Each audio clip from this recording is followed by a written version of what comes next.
আলাইকুম, কেমন আছেন বা? আশা করি সবাই ভালো আছেন। আজকাল শীতের সবজি তোমরা গরমে তো খুঁজে পাবেন। তো বাজারে গেছি, বাজার যা দেখি পালং শাক। তো ভাবনা ছোট মাছ দিয়ে পালং শাক দিয়ে চচ্চড়ি করে খামো।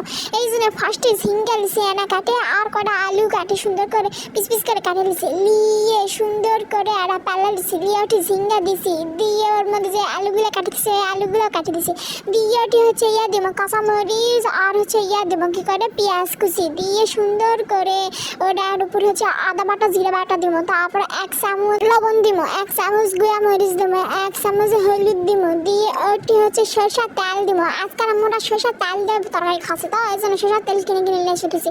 তারপর সব কিছু যখন হয়ে যায় তখন হাত দিয়ে ভালো করে চটকে চটকে মেখে নেবো, মেখে নেওয়ার পর ছোটো মাছগুলো আছে ছোটো মাছগুলোর মধ্যে উপরে দেবো, ছোটো ছোটো যে চান্দা মাছগুলো আছে না ওই মাছগুলো আমি নিয়েছি, দিয়ে সুন্দর করে ওর উপর দিয়ে হালকা না পানি দিয়ে হাত দিয়ে ঠিকঠাক করে নেবো। তারপর যে পালং শাকগুলো সুন্দর করে কেটে ধুয়ে পাকলে থেছে ওই পালং শাকগুলো ওর উপর দিব, দিয়ে 10 মিনিটের জন্য ঢাকনা দিয়ে ঢেকে চুলার উপর তুলে দেবো, দিয়ে সুন্দর করে জাল করবা লাগিয়ে দেবো, যেন সুন্দর করে জাল হয় বুঝছেন।